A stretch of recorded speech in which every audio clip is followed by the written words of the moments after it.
Have you ever failed at the moment you needed your body most, yet found yourself strangely aroused at totally inappropriate times? I used to think my body had betrayed me, but the more I turned off the screen, the emptier and more restless I felt. And the more I wanted to run back. The hard truth I had to face was this: my body was indeed broken. I had trained it with high-intensity stimulation until it stopped responding to real life. The root cause wasn't down there alone. It was in my brain. For a long time I thought erectile dysfunction meant nothing happens during intimacy. What I ignored was the other side. Random arousal signals when I was working, commuting, or sitting in a meeting, times that shouldn't spark anything. One extreme high, one extreme low, both from the same source. My brain had learned to use sexual arousal as a regulator for emotions, boredom, anxiety, pressure, shame. My system rang the bell and sent me to the same magic key. Eventually the key became a lock, trapping my attention, my intimacy, and my patience with reality. Why? Because high-intensity content isn't normal reward, it's supernormal stimulation. It cranks neurochemistry to levels daily life can't match, making everything else look flat. My brain tagged that pathway as top priority. Shifted salience, raised tolerance, real intimacy, gentle, warm, slow, couldn't pull me back from the threshold I had trained. Over time I couldn't rise when it mattered, and I couldn't calm down when it didn't, everything tied to a screen-trained circuit. There was also a pendulum I ignored. My nervous system swinging between too fast and too slow. On the fast side I was revved up, fidgety, edgy, desperate for something to pin me down. On the slow side I was heavy, numb, unmotivated, craving something to jolt me awake. High-intensity content offered both a spike and a sedative, but it solved nothing. The swings got bigger: nerves, hormones, blood flow, arousal threshold all being dragged by the same loop. My body started airing out in the bluntest way it could. I'm not blaming everything on porn. ED can have many causes: vascular, endocrine, medication, emotion.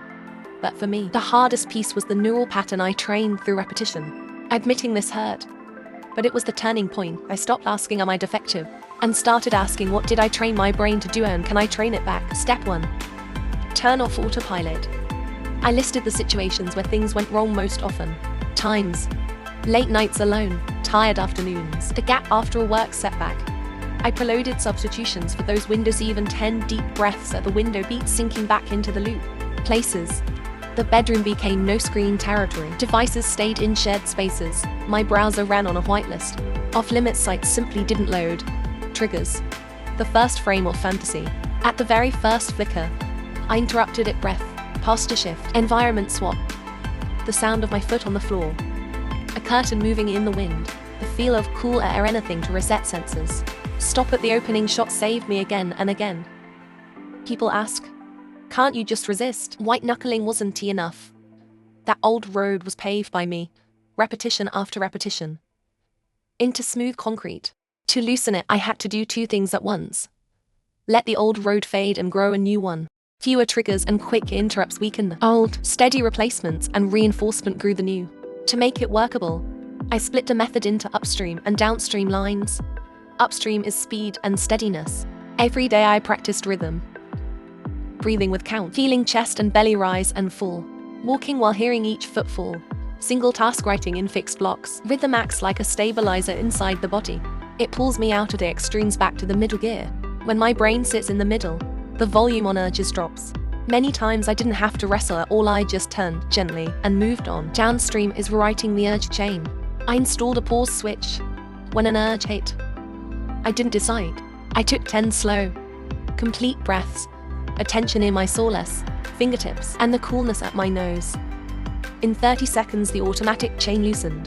Then I didn't debate the urge, I moved the energy. 10-minute brisk walk, 3-minute cold water rinse, 5-minute quiet sit, not suppression drainage. Give the pressure an exit. Once energy moves, the urge doesn't need the old exit anymore. Then I rebuilt trust with my body. I had treated arousal like a universal button, stuffing every feeling into the same channel. Now I unpack them. Anxiety, name it. Breathe. Stretch slowly. Loneliness, admit it. Message a friend, even a small emoji counts. Shame, receive it. Write a few honest lines. Then circle the smallest step I could take today. When feelings weren't shoved into the arousal channel, my body didn't have to stand in every time. Intimacy had to be rebuilt too. Years of solitary intensity trained me to chase fast, strong, controllable experiences. Real intimacy is the opposite. Slow, mutual, communicative, adjustable. Sometimes clumsy and then repaired. At first I felt impatient, not intense enough.